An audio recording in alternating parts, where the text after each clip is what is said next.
November 2016, the day India woke up to demonetization. 500 and 1000 rupee notes were suddenly banned overnight. Now, one of the main reasons given by the Narendra Modi government was that terrorism would be crushed. Now, at that moment, most of the people cooperated. They stood in long queues, many suffered emotionally, financially, physically. But they believed that this sacrifice was for the nation. However, a few began to sense the disorder in governance, the lack of planning, and they started questioning the system. Now, fast forward to November 2025 Delhi, a blast that killed 13 innocent people. Not a small incident, not an isolated one.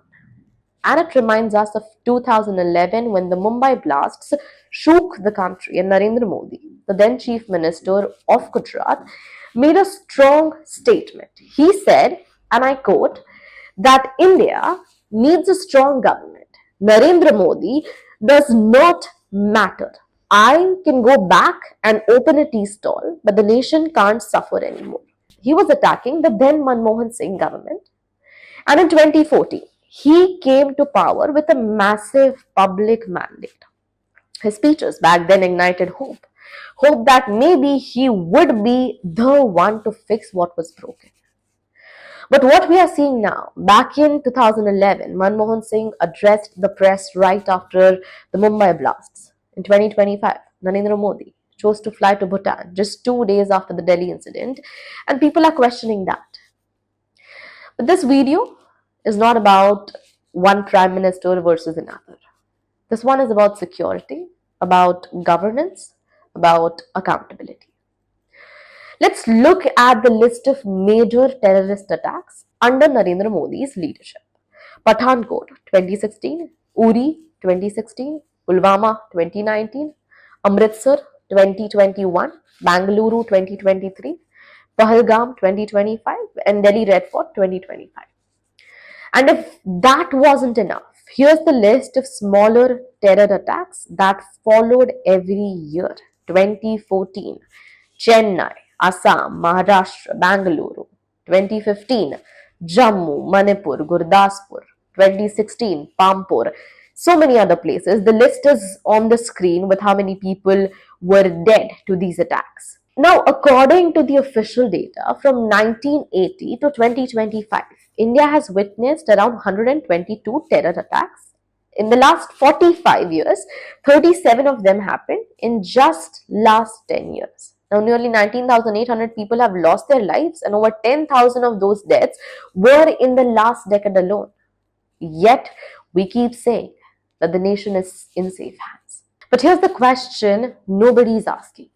How can someone walk into the capital city, plant bombs, kill people, and the government has no clue? Where was the intelligence? Where was the alert system? How does something like this still happen in 2025 in the world's so-called fourth largest economy? We keep taking pride in GDP numbers, infrastructure, projects, global summits. But if your own people aren't safe in your own capital, then what is the whole point of becoming third, fourth, fifth largest economy? And strangely, most of these attacks always seem to happen right before elections. Coincidence? Maybe. But history says otherwise. Now, prime ministers will keep changing, governments will keep changing, but unemployment, inflation, corruption, and insecurity, they don't seem to change.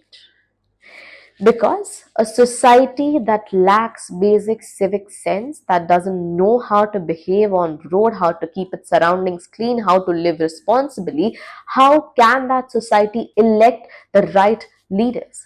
The truth is, governments may change, but the system remains the same.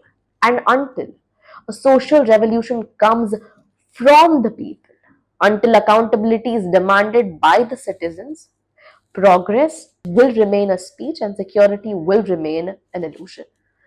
Let us know what you think about this in the comment section.